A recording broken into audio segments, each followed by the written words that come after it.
ঐশী জড়সড় হয়ে দাঁড়িয়েছিল। আহানের কথাটা বুঝতে না পেরে কপাল কুঁচকে শুধালো। কেন? আহান ফিরে চাইল ঐশীর অবুঝ মুখে, বলল ধীরে সুস্থে। বিয়ে করতে। ঐশীর চোখ জোড়া গোলা গোলা হলো, একটা শুষ্ক ঢোকিলে তুতলে শুধায়। মানে? খুব শীঘ্রই ডক্টর আহান খন্দকারের বউ হওয়ার জন্য রেডি হন মিস ঐশী চৌধুরী। ঐশী বিহ্বলিত হয়ে থমকে দাঁড়িয়ে রইল দুপল। সময়ের সাথে পাল্লা দিয়ে পারছে বুকের কাঁপন, শরীর ভারসাম্যহীন হয়ে পড়ে যেন। কি বলছে এসব এই ছেলে?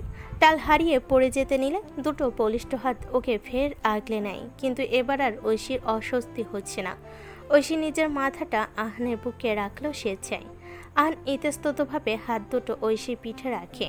ঐশী চোখ বুজে নেয় প্রশান্তিতে, অনুভব করে মানুষটার হৃদয়ে সমান তালে ধকধক করা শব্দ। অবশেষে ও বহুল আকাঙ্ক্ষিত প্রিয় মানুষটির স্বীকারোক্তি পেল। সামান্য এই ভালোবাসার স্বীকারোক্তিটাও যেন ওকে পৃথিবীর সকল সুখ এনে দিল। বুঝে রাখা লোচন বেয়ে ফোটায় ফোটায় অশ্রুজল গড়ালো। আহান তার টেরই পেল না। সময়টা অপরাহের শেষ বেলা। আবৃত্তি ছাদে বসে ওর চাচাতো বোন আর আরশানকে পড়াচ্ছিল। হঠাৎ করে সেখানে আগমন ঘটে আহানের। আহানকে দেখে আরশান দৌড়ে গিয়ে কোলে ছাপ দেয়। আহান হেসে ভাগ্নেকে আদর করে দেয়, সাথে আনা স্ন্যাক্সের ব্যাগটা বাড়িয়ে দিয়ে বলে, এনজয় মামু। এতগুলো চকলেট চিপস জুস পেয়ে আরশান খুশিতে আত্মহারা। এগুলো সে সচরাচর খেতে পারে না। এই বাড়িতে আনহাইজেনিক কোনো খাবার অ্যালাউড না, কিন্তু ইদানিং স্কুলে ঐক্য আর ওয়াফার থেকে অনেক চকলেট খেতে পারছে। কিরে, সব ওর জন্য আনলি? তোর জন্য আচার এনেছি। আবৃত্তি চোখ চকচক করে ওঠে আচারের কথা শুনে। কই দে। দেব এক শর্তে। কি শর্ত? আবৃত্তি ভুরুকুচকে শুধায়। আহান গলা খাকারি দিয়ে বলল, আমার একটা কাজ করে দিতে হবে। আবৃত্তি সরুনেত্রে ভাইয়ের দিকে চেয়ে বলল। কাজটা কি শুনি? আহান চারিদিকে এলোমেলো চোখের পাতা ফেলে। আশানার নিজের চাচাতো বোন আরোহীকে উদ্দেশ্য করে বলে, তোমরা ওইদিকে গিয়ে এগুলো এনজয় করো। ওরা সায় জানিয়ে চলে গেল। আবৃত্তি সন্দেহী গলায় জিজ্ঞেস করে, কিছু প্রয়োজনীয় বলার আছে নাকি? আহান উসখুস করে বলল, হুম। ইয়ে মানে আমার কাছে এত ইতস্ততা কি আছে আহান? বলে ফেল নিঃসংকোচে। আমি ঐশীকে ভালোবাসি। আহান চোখ মুখ খিচে বলল। ও। আহান হতবাক বনে যায় আবৃত্তি নিলিপ্ত প্রতিক্রিয়ায়। আহান নিজের দিকে হতবাক হয়ে তাকিয়ে থাকতে দেখে আবৃত্তি হাই তুলে বলল, তুই কি সবাইকে নিজের মতো গাধা ভাবিস? মানে সব সময় দেখা হলে বাংলা সিনেমার নায়ক নায়িকাদের মতো চোখে চোখে কথা, মুচকি হাসা। ভাই, আমি আগেই সন্দেহ করেছিলাম তোর আর ঐশীর মধ্যে কোনো ঘাপলা আছে নিশ্চয়ই, কিন্তু কাল একেবারে শিওর ছিলাম। ওই সোহানের সাথে ঐশীর বিয়ের কথা শোনার পর তোর রিয়াকশন দেখে, বাপ রে, বাড়ি আসা অব্দি কি গজগজ করছিলি আমি দেখিনি ভেবেছিস? আহান থম মেরে বসে আছে। তার বোনটা যে অতি ডেঞ্জারাস সে কিভাবে ভুলে গেল? যে মেয়ে তার বাড়ির বাইরে একটা দুটো সিগারেট খাওয়ার খবর বাবাকে বলে কেলানি খাওয়াতে পারে, সে মেয়ের কাছে এসব জানাতো দুধ ভাত। একটা হতাশ নিঃশ্বাস ছেড়ে আহান বলল, এখন আমি কি করব? কি করবি মানে? মাকে এক্ষুনি জানা ঐশীর কথা। আমি কি? আবৃত্তি ওকে থামিয়ে দিয়ে বলল, দেখ আহান, নিজের ভালোবাসার দাবি পরিবারের সামনে রাখার জন্য এতটুকু সৎ সাহস তো একজন পুরুষের থাকতে হয়। দেখলি না, বেচারা ধ্রুব নিজের ভালোবাসার কথাটা বাবাকে বলতে পারেনি, কিন্তু বিয়ের পর সেই প্রেমের থেকে ডেট ঠিকই করতে পেরেছে। তোরা পুরুষরা না আসলেই হারামি। আবৃত্তি নাক সিটকাল বলল। আহান দীর্ঘশ্বাস ছেড়ে গনগনে স্বরে বলল, সবাইকে ধুবড়োর মতো ক্যারেক্টারলেস ভাববি না আবৃত্তি। আমি ঐশীকে ভালোবাসি, অ্যান্ড ও আমারই হবে, এটা কেউ আটকাতে পারবে না। তুই শুধু মাকে গিয়ে জানা। আমার লজ্জা লাগছে। আবৃত্তি হো হো করে হেসে বলে। মাকে আমি অলরেডি জানিয়ে দিয়েছি। আহান অবাক গলেই বলল। কখন? আবৃত্তি হেসে বলে, আজ সকালে ঐশী কল করেছিল। মেয়েটা তোর মতো হাভা আব্বাসের জন্যই কেঁদে কুটে এক শেষ। ভাবা যায় তোর মতো রোবটের প্রেমেও কেউ এমন ভাবে পিছতেছে, যার বই ব্যতীত দুনিয়ার কোনো কিছুতেই কোনো আকর্ষণ নেই। আহান স্তব্ধ হয়ে বলল, সকালে ফোন দিয়েছিল। হুম, অনেক ভয় পেয়েছে বেচারি। তুই নাকি সিরিয়াস না সম্পর্কটা নিয়ে? এখানেই ওর ভয়। ঐক্য সাহেব আর আন্টি আজ জিজ্ঞেসও করেছিল ওর কোনো পছন্দ আছে কিনা। মেয়েটা জোর গলায় কিছু বলতেও পারেনি। তার মানে ম্যাডাম তখন ভাব নিয়েছিল আমার সামনে। কি? আজ থেকে পড়বে জোর গলায় জানতে। আবৃত্তি বলল। ঐশী অনেস্টলি তোকে ভালোবাসে। এই নিখাত ভালোবাসাটা হারিয়ে যেতে দিস না। জানিস একটা সম্পর্কে ভালোবাসাবিহীন শ্বাস নেওয়াটা কতটা দুষ্কর। আহান হেসে বলল। যা মাকে বল বিয়ের প্রস্তাব নিয়ে যেতে। জলদি তোর ভাবিকে ঘরে নিয়ে আসার প্রস্তুতি নিতে চাই। মা শাড়ি না পরলে হয় না? ও মা, কেন রে মা? এই রকম জায়গায় শাড়ি হচ্ছে মানানসই পোশাক। তোকে শাড়ি তো কত সুন্দর লাগে দেখতে, তুই জানিস? ভাবি দেখেন তো, 8 কেজি মিষ্টি নিয়েছি। আবৃত্তির চাচা হাতে মিষ্টি ফলমূল নিয়ে ঢুকতে ঢুকতে বললেন। একেবারে 10 কেজি নিয়ে নিতে ভাই। শুনছে তো মেয়েটার পরিবার উচ্চবিত্ত। আমার তো ভয় হচ্ছে আমার ছেলের স্বল্প বেতনের তার মেয়েকে দেবে তো। মায়ের কথা শুনে আবৃত্তি সূচক শব্দ করে বলল। মা এভাবে কেন বলছো? নিজেকে কখনো ছোট করে দেখো না। আর মেয়ে দেবে না কেন? আমার ভাই একজন সফল ডক্টর, ইনশাআল্লাহ কোনো একদিন জীবনে অনেক অনেক শাইন করবে ও, আমার বিশ্বাস এটা। জাহানারা এগিয়ে এসে মেয়ের মাথায় হাত বুলিয়ে দিলেন, বলেন। এখন ঐশীমাকে দেখে এসে আংটি পরিয়ে রাখবো। কেন? ওনারা রাজি থাকলে একেবারে বউ নিয়ে আসবো। আবৃত্তি হেসে বলল। জাহানারা মেয়ের হাসি মুখ ছুঁয়ে বলেন। আগে যে আমি তোর বিয়েটা দিতে চাই মা। মা, আবার শুরু হলে তুমি। আমার বিয়ে নিয়ে এত ভাবতে হবে না তোমার, নাকি আমাকে বোঝা মনে হচ্ছে কোনটা তোমার? এসব তুই কি বলছিস মা? তুই আমার কাছে বোঝা হওয়ার আগে আমার মৃত্যু হোক। যদি সম্ভব হতো আমি তোকে সারা জীবন আমার বুকে রেখে দিতাম। আমার কত সাধনার সন্তান তোরা। আল্লাহর থেকে এক প্রকার ছিনিয়ে এনেছি তোদের আমি। কিন্তু মা, মেয়েদের যে আসল শান্তি সুখ নিহিত তার স্বামী সংসারের মাঝে। আমার মেয়ের সেই সংসারটুকু নিশ্চিত না করে আমি মরেও শান্তি পাবো না। বলতে বলতে জাহানারা গলা ধরে আসে। আবৃত্তি মাকে জড়িয়ে ধরে বলল। হবে মা, সব হবে। এখন তুমি কেঁদো না তো। একটা ভালো কাজে কেঁদে কেটে যাবে নাকি? জাহানারা চোখ মুছে বললেন। যা শাড়িটা পরে নে, নানু ভাইকেও রেডি করিয়ে দে। আসান হাতের বলটা পাশে রেখে আগ্রহী স্বরে বলল। আচ্ছা নানামুনি, আমরা ওয়াফদের বাসা কেন যাচ্ছি? আবৃত্তি হেসে ছেলের গাল টেনে বলে। বউ আনতে। আসান চোখ বড় বড় করে বলে। কিন্তু ওখানে তো বউ দেখতে পাইনি মাম্মাম। দেখতে পাবে আব্বু, আগে তো পয়গাম নিয়ে যাই। পয়গাম কি মাম্মাম? পয়াগাম না বাবা, পয়গাম। হ্যাঁ ওটাই, কিন্তু আমরা পয়গাম কেন দিব ওদের জন্য? মাম্মাম পয়গাম না নিয়ে ওয়াফার জন্য আইসক্রিম ওয়াফেল আর চকলেট নিয়ে যাই চলো। ও এত এত খুশি হবে। আবৃত্তি হেসে দিল ছেলের কথায়। কি বলে এই ছেলে? হালকা ঘিয়ে রঙের এই কাতান শাড়িটা আবৃত্তির মায়ের। এই বাড়িতে আবৃত্তির তেমন ভালো শাড়ি নেই। 6 বছরের সংসার জীবনে যতগুলো শাড়ি ছিল সবগুলোই ওই বাড়িতে নিচের আলমারি না ধোপার আলমারিতে রেখে এক কাপড়ে আরশানকে নিয়ে বেরিয়ে এসেছিল ওই বিদঘুটের সত্যটা জানার পর। শাড়ি নামক এই বস্তুটি ছিল একসময় তার পছন্দের তালিকার শীর্ষে। শাড়ি গায়ে জড়ালে কেমন কনফিডেন্ট অনুভব হতো ওর, কিন্তু এখন এই শাড়িটা গায়ে জড়াতে ও কুণ্ঠাবোধ করে। মনে হয় লোকে ওকে দেখলে উপহাস করবে। একটা দীর্ঘশ্বাস ছেড়ে আবৃত্তি লিপ বামটা হাতে নিয়ে সামান্য ঠোঁটে ঘষল। মাশাল্লাহ, কত মিষ্টি দেখাচ্ছে মা তোকে। রংটা ফুটেছে ভালো। অবশ্য আমার মেয়েকে সব রঙেই ফুটে। জাহানারা গদগদ বচনে বলেন। আবৃত্তি স্নিগ্ধ হেসে বলল। আরশানা। এই তো আমি মাম্মাম। আবৃত্তি তাকিয়ে দেখে একটা ছোট্ট পাঞ্জাবি পরনে আরশান দাঁড়িয়ে আছে। মাম্মাম দেখো, আমি ওয়াফামুনির জন্য গিফট নিয়েছি। তাই? কি গিফট নিয়েছে বাবা? এই যে চকলেট আর আমার রোবট ডলটা। এই ডল তো কথা বলতে পারে। ওয়াফার খুব পছন্দ হবে, তাই না মাম্মাম? আবৃত্তি হাসলো ছেলের সরলতায়। তার ছেলে কি জানে এমন শত শত টয় দিয়ে অফার ঘর ভর্তি। তার মধ্যে তার সস্তা এই টয়টা বিশেষ প্রভাব ফেলবে না হয়তো। তবুও ছেলের আগ্রহকে মাটি করল না, বলল। হ্যাঁ বাবা, খুব পছন্দ করবে। তন্মধ্যে আবৃত্তির ফোন বেজে ওঠে। আহান কল করেছে। ফোন রিসিভ করতেই আহানের তীব্র উৎকণ্ঠিত গলা শোনা গেল। হ্যালো আবৃত্তি, তোরা রওনা দিয়েছিস? এই ঐশীকে আজ ক্লাস ব্ল্যাক পোস্ট কোথাও দেখলাম না। দেখবে কি করে? সে মনে হয় বাড়িতে শাড়ি পরে সেজেগুজে আমাদের অপেক্ষায় বসে আছে। আহান লজ্জা পেয়ে হাসলো, বলল। সে যাই হোক, খালি হাতে ফিরে আসিস না প্লিজ। এই মেয়েটাকে না পেলে আমি দম বন্ধ হয়ে মারা যাব।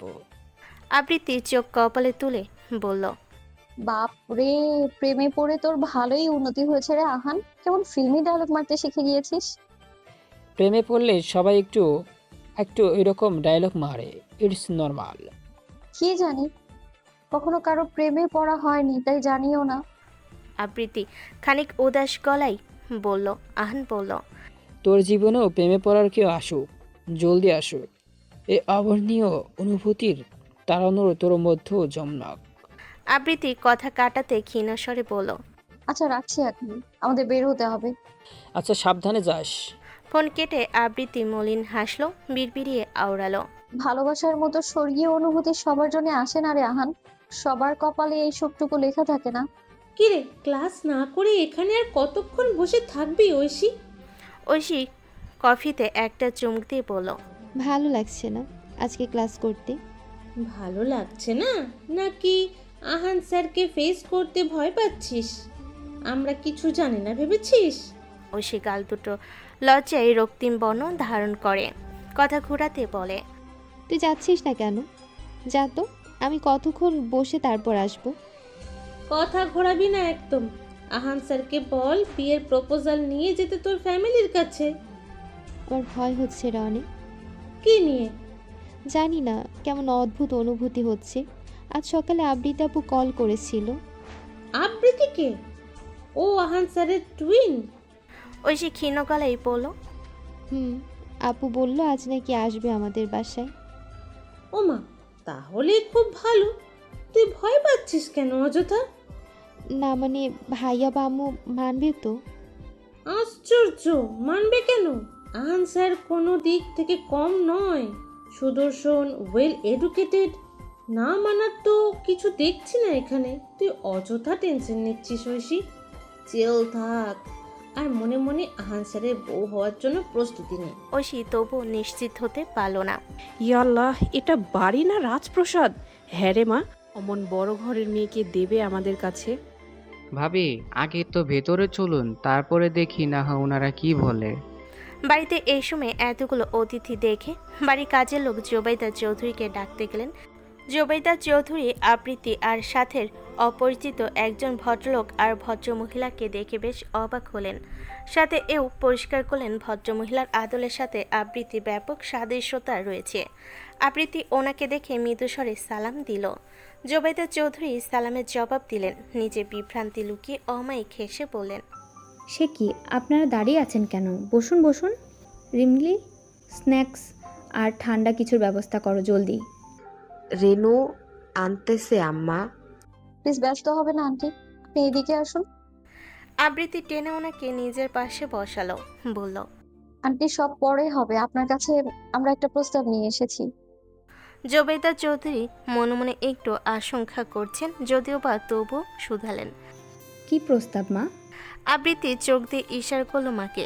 জাহানারা বেগম নড়ে চড়ে বসলেন, স্মিত হেসে বললেন, আপা, আপনার ছোট মেয়ে ঐশীকে আমার ছেলের আহানের জন্য খুব পছন্দ হয়েছে।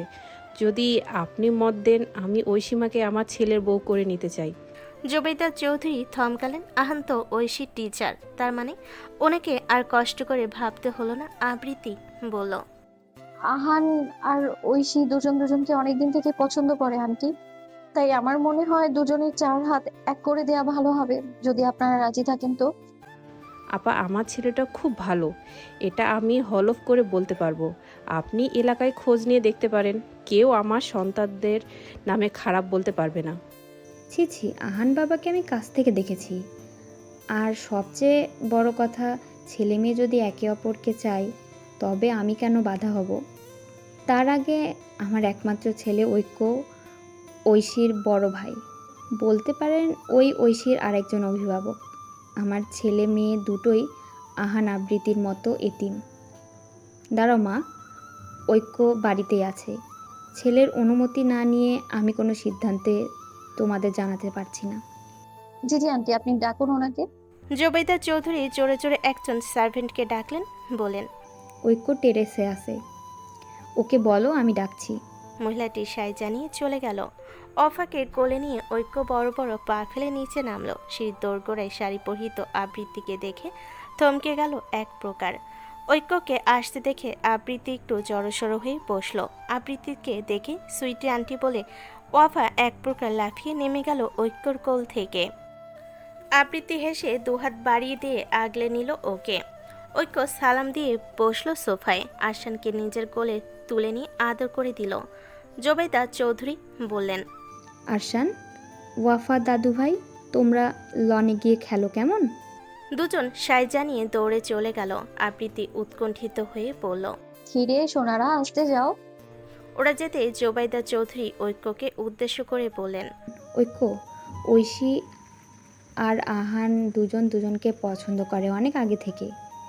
এখন ওনারা পয়গাম নিয়ে এসেছেন তোমার বোনের জন্য। দেখো, আমার কোনো আপত্তি নেই এখানে, তুমি কি বলো? ঐক্য অবাক হতেও হলো না। ও আগে থেকে কিছুটা আন্দাজ করেছিল কাল ঐশীর অদ্ভুত আচরণ দেখে। তারপর নিজের সোর্স লাগিয়ে খোঁজ নিয়েছিল মেডিকেলে কারোর সাথে সম্পর্ক আছে কিনা। ওর বিশ্বস্ত লোকটা এতটুকুই তথ্য দিতে পেরেছে যে ঐশীর সাথে ওর কোনো টিচারের সম্পর্ক রয়েছে, কিন্তু সেই টিচার যে আহান এটা জানতে পারেনি। ঐক্য এক পলক আবৃত্তির দিকে চাইল। আবৃত্তির চোখে আশা নিয়ে তাকিয়ে আছে। ঐক্য মৃদু হেসে বলল, আন্টি আঙ্কেল, আপনারা তো জানেনই সামনে ঐশীর ফাইনাল প্রুফ এক্সাম, তাই আমি চাইছি ওদের বিয়ে নিয়ে না হয় আমরা পরীক্ষার পর ভাবি। আবৃত্তির বুকের ওপর থেকে মনে হয় একটা বিশাল পাথর নেমে গেল। কৃতজ্ঞতায় চকচক করে উঠল চোখ জোড়া। জাহানারা গদগদ হেসে বললেন, আলহামদুলিল্লাহ, আলহামদুলিল্লাহ, সমস্যা নেই বাবা, আমরা না হয় আরও কিছু মাস অপেক্ষা করব। কিন্তু আপা, এখন বাগদানটা সেরে রাখতে চাই। আমার বৌমাকে নিয়ে আমি কোনো ঝুঁকি নিতে চাই না।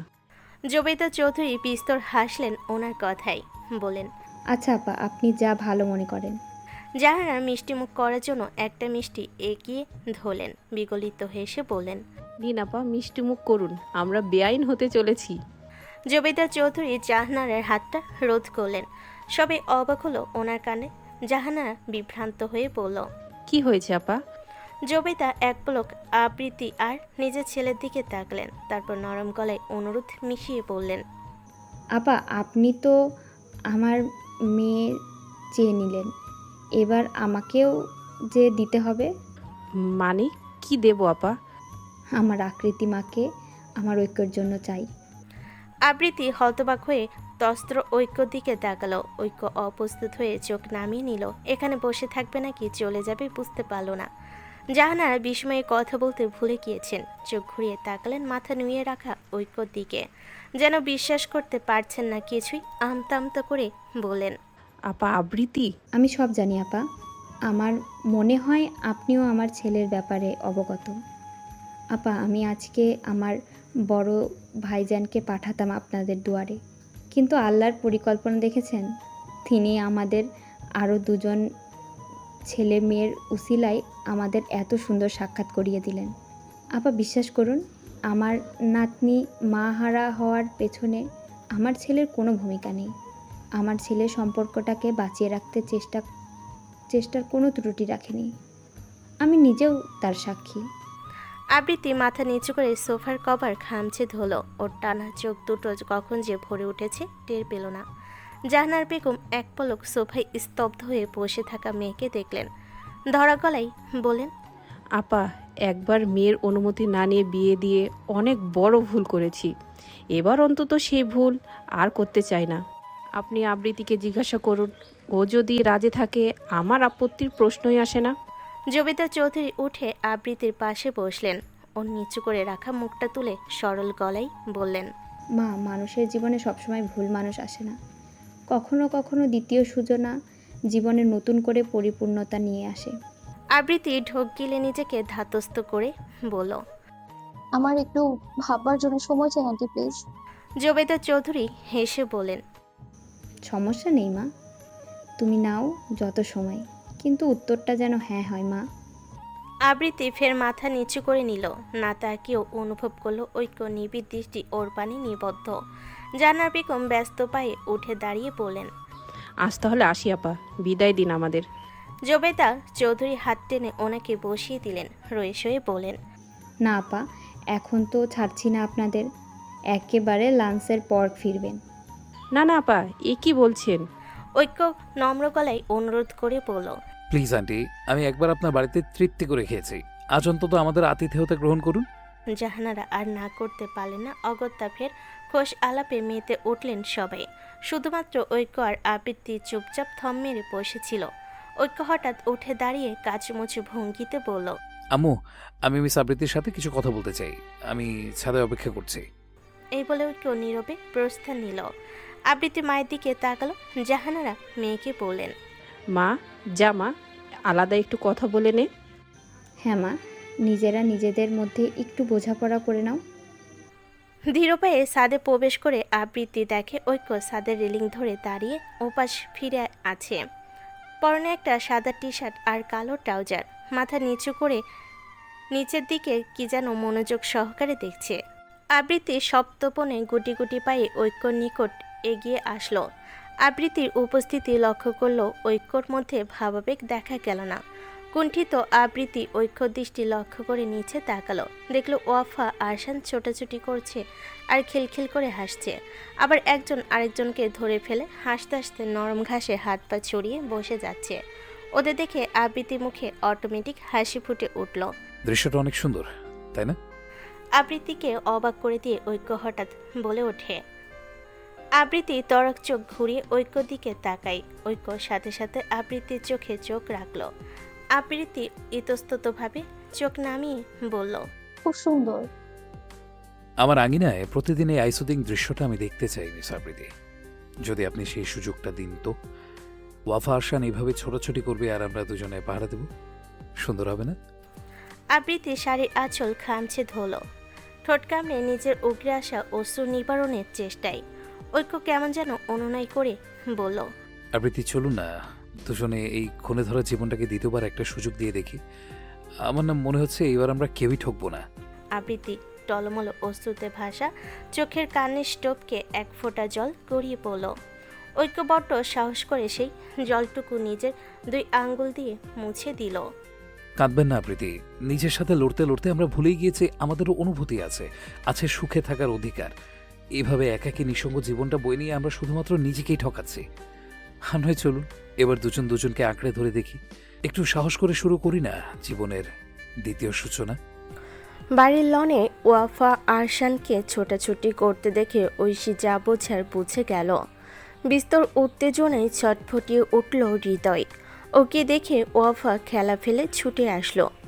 পেপে, ঐশী স্মিত হেসে নিজের হ্যান্ডব্যাগ থেকে চকলেট বের করে হাতে দিল। চকলেট দুটো পেয়ে ওয়াফা লাফিয়ে চলে গেল। ঐশী পিছু ডেকে কিছু বলবে, এর আগেই ওয়াফা হাতের একটা চকলেট আরশানের দিকে বাড়িয়ে দিল। ঐশীর মুখে হাসি ফুটে ওঠে। যাক, তার আর আগ বাড়িয়ে কিছু বলতে হলো না। দূর দূর বুকে বাড়িতে প্রবেশ করে দেখে ড্রয়িং রুমে বসে আছে আহানের পরিবার। আবৃত্তির নজর পড়ল ঐশীর দিকে, ঠোঁট প্রসারিত করে হেসে বলল, ওই তো ঐশী এসে গিয়েছে। সবে একযোগে ফিরে তাকালো, সবার দৃষ্টি ওর দিকে নিবদ্ধ। এটা উপলব্ধি হতেই ঐশী অপ্রস্তুত হলো বেশ। জাহানারা বেগম তস্ত্র পায়ে উঠে এলেন, ঐশীর নিকটে এসে ওর আনত মুখটা তুলে নিলেন, হেসে বললেন, মাশাল্লাহ, আমার ছেলের পছন্দের তারিফ করতেই হয়। কত মিষ্টি দেখতে তুমি মা। ঐশী লজ্জায় মাথা নুইয়ে সালাম দিল। জাহানারা সালামের জবাব দিয়ে বললেন, যাও মা, হাত মুখ ধুয়ে আসো, ঘেমে আছো, ফ্রেশ হয়ে একটা শাড়ি পরে এসো মা। ঐশী মাথা নাড়িয়ে নীরবে প্রস্থান নিল। জোবেদা চৌধুরী বললেন, আবৃত্তি মা, জি আন্টি। ও শাড়ি পরতে পারে না তেমনটা, একটু হেল্প করে দিও। আচ্ছা আন্টি, যাচ্ছি। রুমে এসে হাতের অ্যাপ্রন আর ব্যাগটা বিছানায় ছুঁড়ে ফেলে ঐশী চাপা স্বরে চিৎকার করে ওঠে। কতক্ষণ মেঝেতে লম্পঝম্প করে হাঁপাতে হাঁপাতে আয়নার সামনে দাঁড়ায়। নিজের রক্তিম মুখটা এক দৃষ্টিতে দেখে আপন মনে হাসে। নিচে মায়ের বলা কথাটা মনে হতেই ফের লজ্জায় দুহাতে মুখটা ঢেকে ফেলে। এজন্যই বুঝি মা জরুরি তলব করে ডেকে এনেছেন। ইস, বলে দিলে তো আরও আগে নাচতে নাচতে চলে আসতো বাড়িতে। চাপাস্বরে উচ্ছ্বাসে ফেটে পড়ে বিড়বিড় করে বলে, ফাইনালি ডক্টর আহান খন্দকার, আপনি আমার হতে চলেছেন। ই আল্লাহ, এটা স্বপ্ন নাকি সত্যি? অকমরসাত কারোর হালকা কাশির আওয়াজে ঐশী আটকে ওঠে। তড়িৎ পিছনে তাকিয়ে দেখে দরজার সামনে দাঁড়িয়ে আবৃত্তি মিটি মিটি হাসছে। যে এটা সত্যিই ভাবিজান।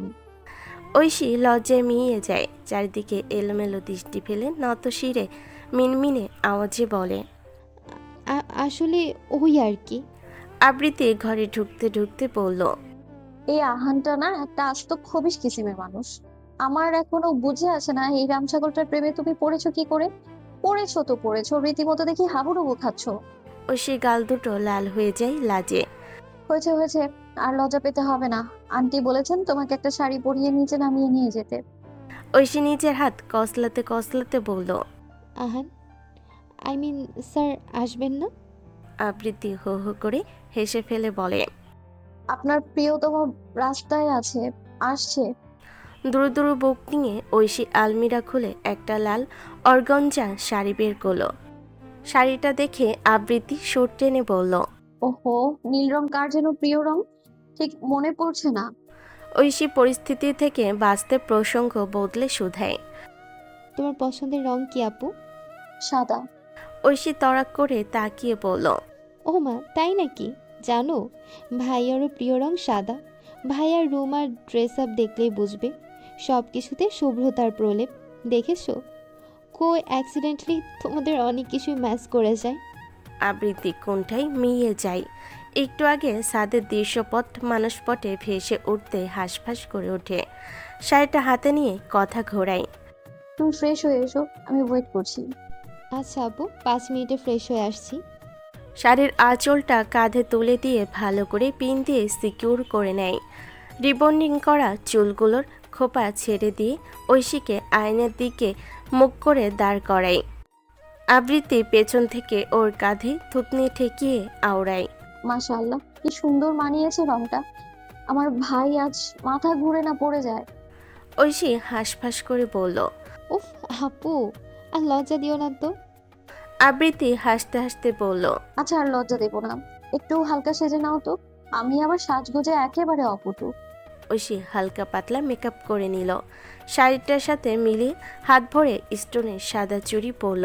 হালকা বলল, সাজার কমতি সে রাখল না। এই দিনটা বহু অপেক্ষা আর সাধনার পরে তার জীবনে অবশেষে এসেছে। মাম্মাম মাম্মাম, মামু এসেছে। কত কিছু নিয়ে এসেছে জানো? এই দেখো, আমার আর ওয়াফা মুনির জন্য পিঙ্গলস নিয়ে এসেছে। আবৃত্তি টেনে টেনে বলল, ওই যে আপনার প্রেমিক, ও সরি সরি, আপনার স্যার এসেছেন। মনে হয় দৌড়ে দৌড়ে এসেছে, না হয় এত অল্প সময় কিভাবে পৌঁছেছে। বাহ বাহ, দুজনেরই কি তারা। ঐশী বিস্তর লজ্জায় আইটাই করে এতক্ষণ মনে যেটুকু উল্লাসে মেতেছিল সেটুকু মিলিয়ে গেল লজ্জায়। মাথা নুইয়ে লাজুক হেসে বলল, আপু, আমার না ভীষণ লজ্জা লাগছে। আবৃত্তির ঠোঁটের কোণে এক চিলতে হাসির রেখা দেখা দিল। ও দোয়া করে প্রতিটি মেয়ের জীবনে যেন আহানদের মতো একজন সুপুরুষ আসে, কাউকে অসঙ্গী নিয়ে গুমড়ে মরতে না হয়। আবৃত্তি মেয়েটার আরক্তিম গালে হাত রেখে স্নেহশীল কণ্ঠে বলল, দোয়া করি তোমার এই ঠোঁটের হাসি আর অন্তরের খুশি সারা জীবন অটুট থাকুক যেন। এখন আসুন, আমার ভাইকে আপনার এই অপরূপ সাজ সৌন্দর্যের দর্শন দিয়ে ধন্য করুন। কিছুক্ষণের মধ্যে চৌধুরী বাড়ির বসার ঘরটা সরগম হয়ে উঠল। সোফায় পাত্র বেশে মাথা নিচু করে বসে আছে আহান। জোবেদা চৌধুরী আর ঐক্য এটা ওটা জিজ্ঞেস করছে, আর আহান ইতস্ততভাবে সেই প্রশ্নগুলোর উত্তর দিচ্ছে। খানিক পূর্বে হসপিটাল থেকে তাকেও জরুরি তলব করে ডেকে আনা হয়েছে। অগত্যা ইমার্জেন্সি ছুটি নিয়ে ছুটে আসতে হয়েছে। ওর অনেক অদ্ভুত অনুভূতি হচ্ছে। আজ সকালেও কি ভেবেছিল ঐশী নামক এক আতপাগলিকে নিজে করে পাবে। কতগুলো বছর এই মেয়েটার পাগলামো সহ্য করেছে। সে মেডিকেলের ফার্স্ট ইয়ার থেকে মেয়েটা তার পিছু নিয়েছে। স্নেহত থেকে শিক্ষক হলো, তবুও নাচরবান্দা মেয়েটা পিছু হটেনি। সবশেষে আহানও খুব বাজেভাবে গৌহারা হারল মেয়েটার ভালোবাসার কাছে। আহান জানে না ও ঐশীর মতো করে ভালোবাসতে পারবে কি না, কিন্তু আজকের পর থেকে ও সর্বাত্মক চেষ্টায় থাকবে ঐশীকে ভালো রাখার। কেননা সম্পর্কে ভালোবাসা থেকে ভালো রাখাটা অধিক জরুরি। পকেটে থাকা আংটির বক্সটা আরেকবার ছুঁয়ে দেখে এই আংটিটা নিজের যত সামান্য সেভিংস থেকে টাকা তুলে কিনেছে। আজ ঐশীকে আংটি পরিয়ে যাবে ওরা।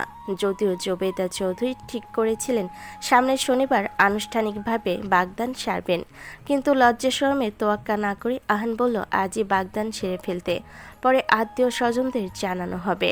রেনু দেখ তো ওদের হয়েছে কিনা।